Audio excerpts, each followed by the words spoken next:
나는 박순덕. 70살. 35년을 시외버스 터미널 매점에서 살았다. 새벽 5시면 셔터를 올리고 밤 10시면 내렸다. 하루도 빠짐없이. 명절에도 눈이 오는 날에도 남편 장례식 다음 날에도. 사람들은 물었다. 힘들지 않으세요? 나는 웃으며 대답했다. 익숙해요. 하지만 속마음은 달랐다.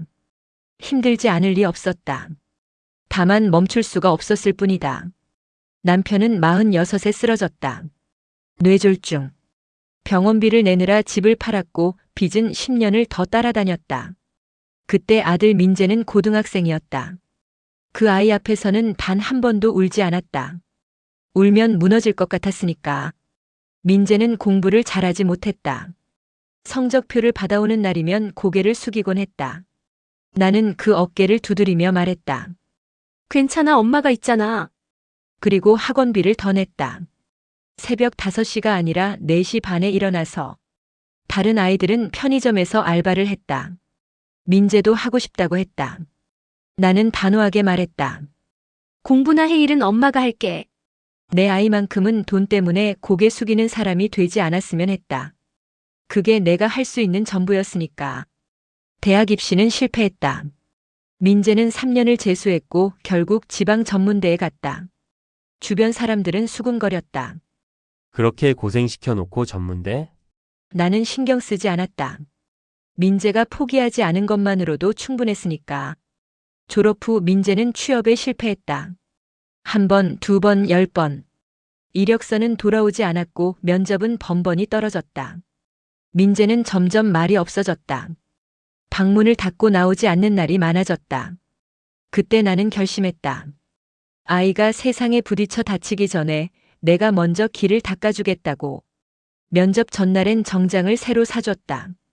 떨어진 날엔 아이가 좋아하는 음식을 차려줬다. 그리고 말했다. 괜찮아, 다음엔 될 거야. 그렇게 2년이 흘렀다. 민재는 31살에 공기업 계약직으로 취업했다. 월급은 200만 원. 적은 돈이었지만 나는 그날 터미널 매점 화장실에서 처음으로 소리내어 울었다.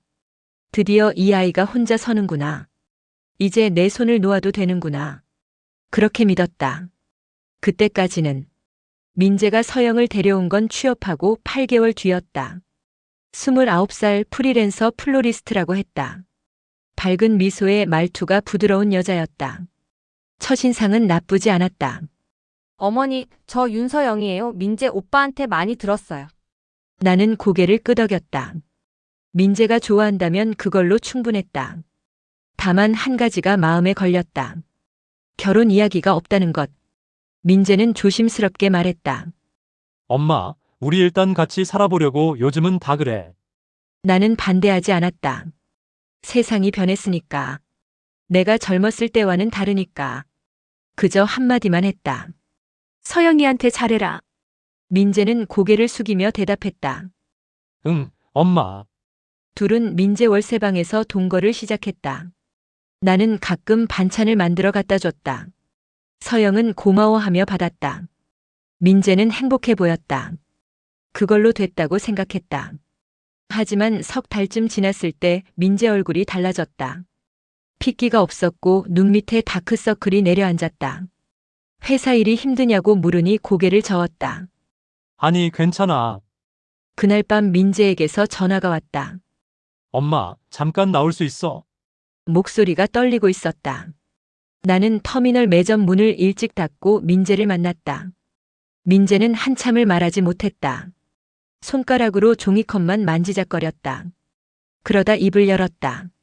서영이 아버지가 사업 실패했대. 빚이 5천만 원.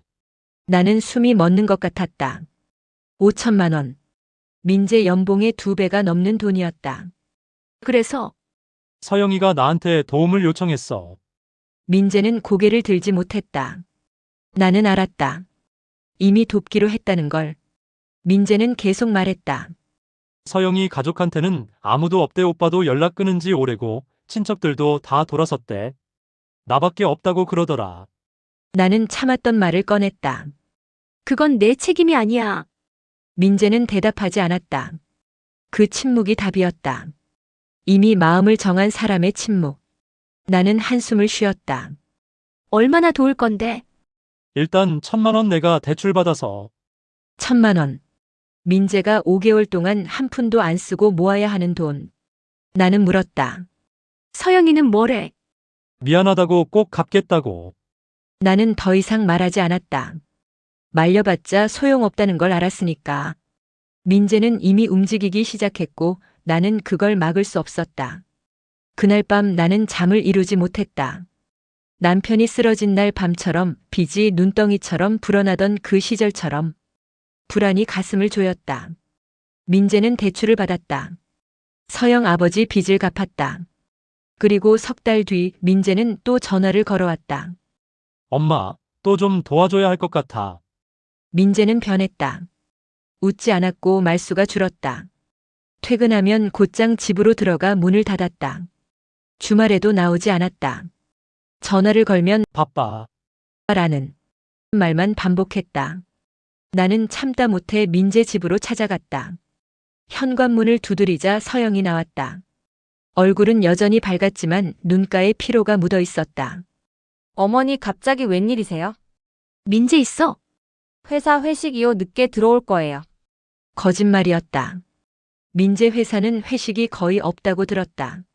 나는 서영을 똑바로 쳐다봤다. 서영아, 민재한테 무슨 일 있는 거 아니야?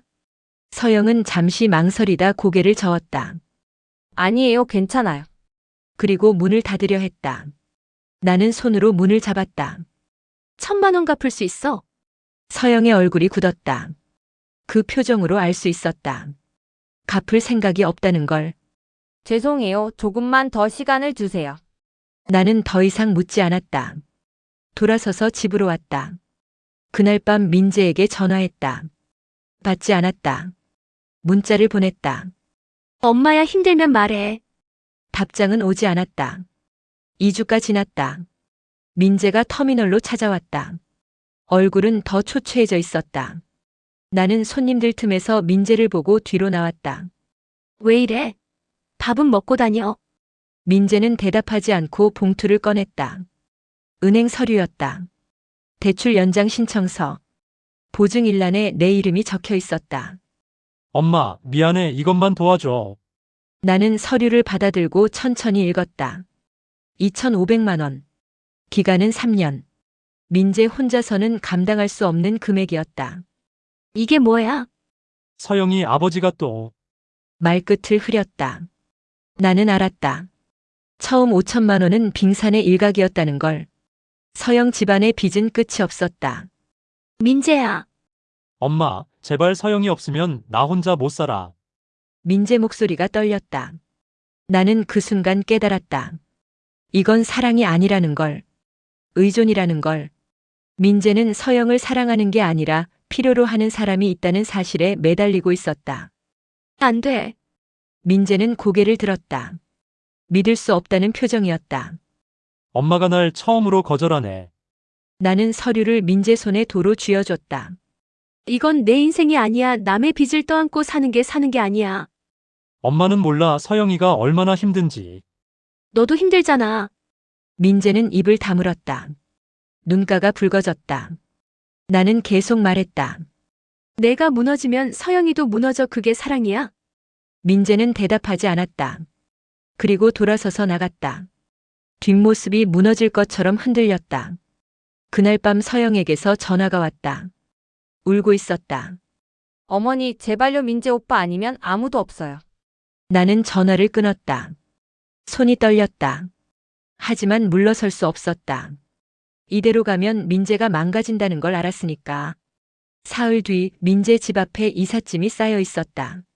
서영이 떠났다. 민재는 일주일 동안 전화를 받지 않았다. 문자도 읽지 않았다.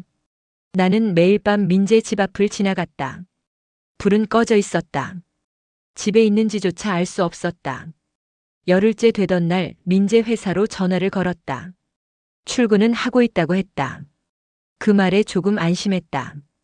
적어도 포기하지는 않았다는 뜻이니까. 보름이 지나서야 민재가 터미널로 왔다. 수염이 자라 있었고 옷은 구겨져 있었다. 살은 더 빠져 있었다. 나는 아무 말 없이 김밥을 싸줬다. 먹어. 민재는 받아들지 않았다. 그냥 서 있었다. 한참을 그렇게 있다가 입을 열었다. 엄마 때문에 서영이 떠났어. 그 말은 예상했다. 나는 고개를 끄덕였다. 그래. 엄마는 내가 행복한 건 상관없어. 내가 망가지는 게 행복이야? 민재는 대답하지 못했다. 입술만 파르르 떨렸다. 나는 계속 말했다. 너 지금 서영이 사랑해서 돈 빌려준 거 아니잖아. 서영이 떠날까봐 붙잡으려고 한 거잖아. 민재 눈에 눈물이 고였다. 하지만 흘리지는 않았다. 그저 고개를 숙인 채 말했다. 나 서영이 없으면 진짜 아무것도 아니야. 그 말을 듣는 순간 가슴이 무너졌다. 내가 키운 아들이 30년을 쏟아부은 아들이 스스로를 이렇게 생각하고 있었다. 민재야. 엄마는 날 위해서 다 해줬잖아. 공부도, 취업도, 다. 근데 난 혼자서는 아무것도 못해. 서영이라도 있어야 내가 뭐라도 되는 것 같았어. 나는 할 말을 잃었다. 민재는 계속 말했다. 엄마가 앞에서 다 막아주니까 편했어. 근데 이제 엄마도 날 막는구나 싶었어, 처음으로. 민재는 돌아섰다. 나는 그 등을 불렀다. 민재야, 잠깐만. 하지만 민재는 멈추지 않았다. 그렇게 사라졌다. 나는 그날 밤 매점 문을 닫고 집으로 돌아와 앉았다. 35년을 일했다. 하루도 쉬지 않았다. 민재를 위해서였다. 민재가 편하게 살 수 있도록. 민재가 다치지 않도록. 그런데 그게 잘못이었을까? 내가 길을 닦아준 게 민재를 약하게 만든 걸까? 아이를 지키려고 한 게 아이를 망친 걸까?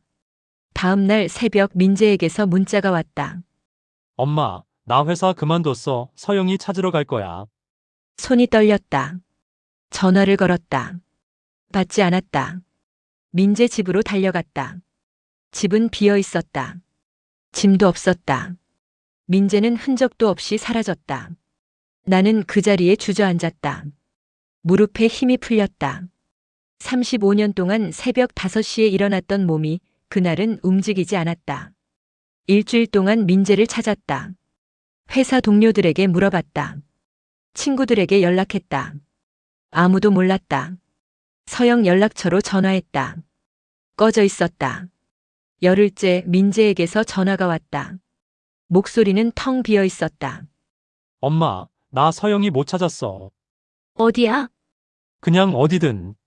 민재는 울지 않았다. 그게 더 무서웠다. 나는 물었다. 집으로 올 거야? 긴 침묵이 흘렀다. 그리고 민재가 말했다. 엄마, 나 이제 내가 뭘 원하는지 모르겠어. 나는 터미널 매점 문을 닫았다. 35년 만에 처음으로. 사장은 놀랐다. 무슨 일이세요? 나는 대답하지 않았다. 그냥 열쇠를 내려놓고 나왔다. 민재를 찾아야 했다. 전화로는 안 됐다. 직접 봐야 했다. 민재 목소리는 살아있는 사람의 목소리가 아니었으니까. 민재는 서영 고향 근처 고시원에 있었다. 찾는데 사흘이 걸렸다. 고시원 문을 열었을 때 민재는 바닥에 앉아 있었다. 머리는 산발이었고 방은 쓰레기로 가득했다. 민재야. 민재는 고개를 들지 않았다. 나는 방 안으로 들어가 민재 옆에 앉았다. 한참을 그렇게 있었다. 아무 말도 하지 않았다. 엄마, 미안해. 민재가 먼저 입을 열었다. 목소리는 갈라져 있었다. 회사도 그만두고 서영이도 못 찾고 나 이제 아무것도 없어. 나는 민재 손을 잡았다. 차가웠다. 엄마가 미안해. 민재는 고개를 들었다. 눈이 충혈되어 있었다. 엄마가 왜? 엄마가 너무 많이 해줬어. 내가 넘어질까봐, 다칠까봐. 엄마가 다 막아줬잖아. 그래서 넌 혼자 일어서는 법을 배우지 못했어. 민재는 아무 말도 하지 않았다. 눈물만 흘렀다. 나는 계속 말했다. 엄마는 너를 지키려고 했어. 근데 그게 너를 약하게 만들었어. 그게 엄마 잘못이야. 아니야. 민재가 고개를 저었다. 엄마 잘못 아니야. 내 잘못이야. 난 그냥 무능해. 무능한 게 아니야. 그냥 방법을 몰랐던 거야. 민재는 울음을 터뜨렸다. 어린아이처럼. 나는 민재를 안았다. 30년 만에 처음으로 아들을 품에 안았다. 한참을 그렇게 있었다. 민재 울음이 잦아들자 나는 일어났다. 방을 치우기 시작했다. 쓰레기를 버리고 바닥을 닦았다. 민재는 그대로 앉아서 지켜봤다. 민재야, 이제 집으로 가자. 민재는 고개를 저었다. 못 가 부끄러워. 뭐가 부끄러운데? 다 망쳤잖아. 회사도 서영이도. 나는 민재 앞에 앉았다. 똑바로 쳐다봤다. 망친 게 아니야, 끝난 거야. 그리고 끝나면 다시 시작하는 거야. 어떻게 해? 모르지, 엄마도 몰라. 근데 너도 모르잖아. 그럼 같이 찾으면 되지. 민재는 나를 쳐다봤다. 오랜만에 보는 눈빛이었다. 살아있는 사람의 눈빛. 엄마, 나 이제 뭐 해야 돼? 나는 웃었다. 아무것도 안 해도 돼. 일단 밥부터 먹어. 그날 밤 민재를 데리고 집으로 돌아왔다. 민재 방은 그대로였다. 나는 이불을 펴주고 나왔다. 다음 날 아침 민재는 여전히 방에서 나오지 않았다. 나는 아침을 차려놓고 문을 두드렸다. 밥 먹어. 대답이 없었다. 나는 그냥 두었다. 억지로 끌어낼 순 없었으니까. 사흘이 지났다. 민재는 하루에 한 번씩 나와서 밥을 먹었다. 말은 하지 않았다. 나도 묻지 않았다. 일주일째 민재가 물었다. 엄마, 나 이제 어떻게 살아? 나는 설거지하던 손을 멈췄다. 돌아서서 민재를 봤다. 내가 정해. 모르겠는데. 그럼 천천히 찾아. 엄마는 기다릴게. 민재는 고개를 끄덕였다. 그리고 다시 방으로 들어갔다. 하지만 이번엔 달랐다. 문을 닫지 않았다. 민재는 한 달 동안 집에만 있었다. 아침에 일어나고 밥을 먹고 방에 들어갔다. 그게 전부였다. 나는 재촉하지 않았다. 상처는 천천히 아물어야 했으니까. 어느 날 민재가 거실로 나왔다. 노트북을 들고 있었다. 엄마, 나 공부 좀 해보려고. 무슨 공부? 자격증 아무거나 일단 뭐라도 해야 할 것 같아서. 나는 고개를 끄덕였다. 그래, 해봐. 민재는 그날부터 책상 앞에 앉기 시작했다. 오래는 아니었다.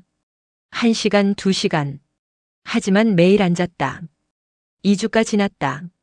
민재가 말했다. 엄마, 나 편의점 알바 하나 해볼까? 나는 놀랐다. 민재는 평생 알바를 해본 적이 없었다. 내가 못하겠으니까. 힘들 텐데. 괜찮아, 해보고 싶어. 민재는 편의점에 지원했다. 떨어졌다. 나이가 많다는 이유였다. 민재는 풀이 죽었지만 포기하지 않았다. 다시 지원했다. 또 떨어졌다.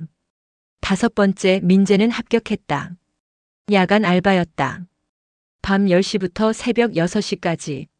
민재는 처음으로 일을 시작했다. 첫날 밤 나는 잠을 이루지 못했다. 민재가 무사히 일을 마칠 수 있을까? 다치지는 않을까? 새벽 6시 민재가 돌아왔다. 지쳐 보였지만 표정은 밝았다. 엄마, 나 했어. 힘들지 않았어? 힘들었어, 근데 할만해. 민재는 그날 밤부터 매일 나갔다. 처음엔 실수가 많았다. 물건을 떨어뜨리고 계산을 틀리고 손님한테 혼나기도 했다.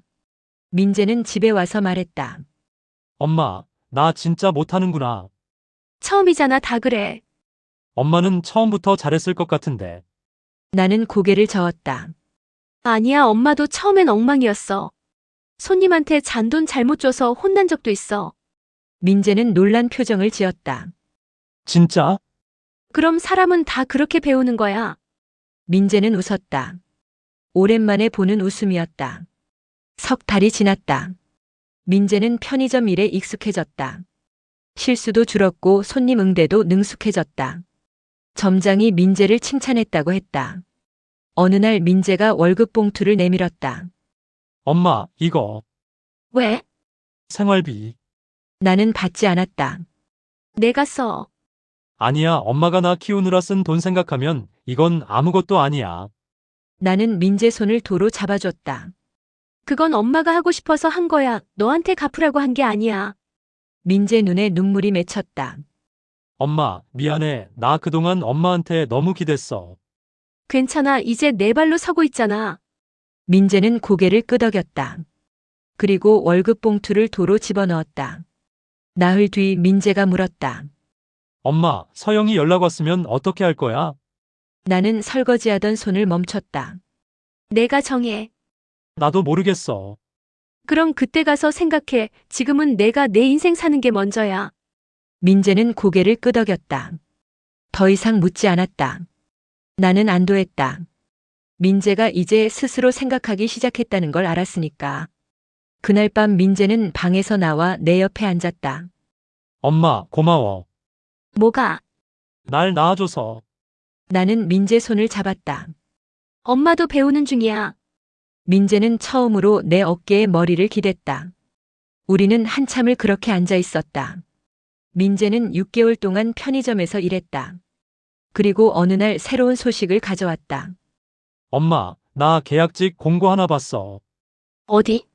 구청 행정실 전에 떨어졌던 데랑 비슷한데 이번엔 해볼 수 있을 것 같아. 나는 고개를 끄덕였다. 그래, 해봐. 민재는 지원했다. 서류는 통과했다. 면접 날 민재는 긴장한 얼굴로 집을 나섰다. 나는 아무 말도 하지 않았다. 그저 등을 토닥여줬다. 저녁에 민재가 돌아왔다. 표정으로는 알 수 없었다. 어땠어? 모르겠어. 근데 엄마, 나 떨어져도 괜찮을 것 같아. 왜? 그냥 떨어지면 다시 하면 되잖아. 편의점 알바도 있고. 나는 웃었다. 민재가 변했다. 실패를 두려워하지 않게 됐다. 2주 뒤 합격 통보가 왔다. 민재는 조용히 웃었다. 예전처럼 크게 기뻐하지 않았다. 그저 담담했다. 엄마, 나 이제 출근해. 응, 잘해. 민재는 새 직장에 다니기 시작했다. 편의점 알바는 그만뒀다. 일은 힘들었지만 민재는 불평하지 않았다. 매일 집에 와서 밥을 먹고 씻고 잤다. 석 달이 지났을 때 민재에게 전화가 왔다. 서영이었다. 민재는 전화를 받지 않았다. 그냥 화면을 보다가 꺼버렸다.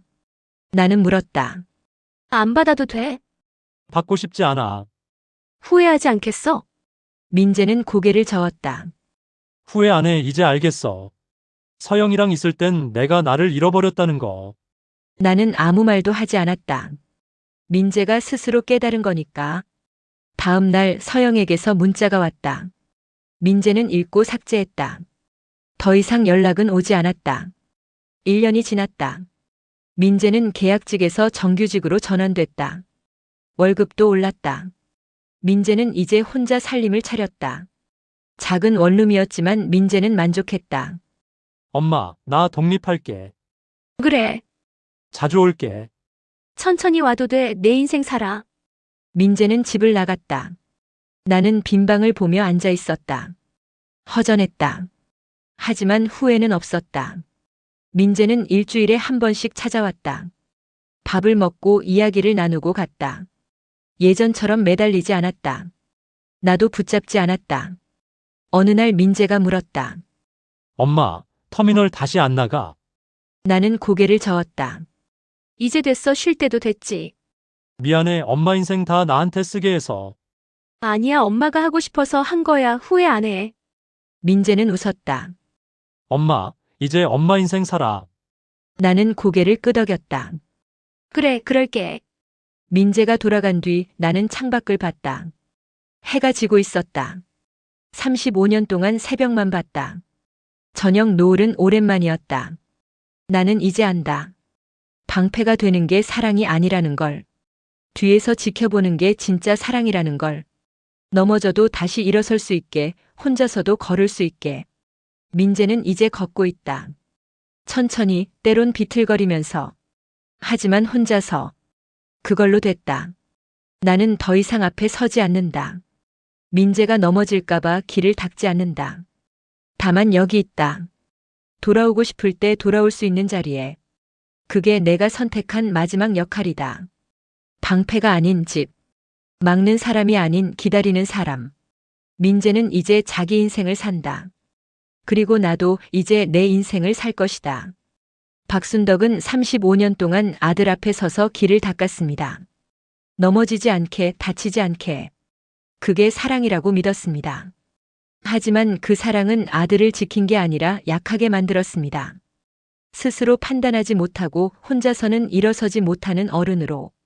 민재가 타인의 빚을 떠안고 무너져갈 때 박순덕은 처음으로 아들을 거절했습니다. 평생 해주기만 했던 엄마가 처음으로 손을 거뒀습니다. 그 거절이 민재를 살렸습니다. 넘어지고 부서지고 방황했지만 민재는 결국 스스로 일어섰습니다. 편의점 야간 알바부터 시작해서 다시 정규직까지. 이번엔 누구의 도움도 없이 오롯이 자기 힘으로. 박순덕은 이제 압니다. 진짜 사랑은 앞에서 막아주는 게 아니라 뒤에서 지켜보는 거라는 걸. 넘어져도 괜찮다고 다시 일어서면 된다고 말해주는 거라는 걸. 방패가 아닌 집이 되는 것. 막는 사람이 아닌 기다리는 사람이 되는 것. 그게 박순덕이 선택한 마지막 역할입니다.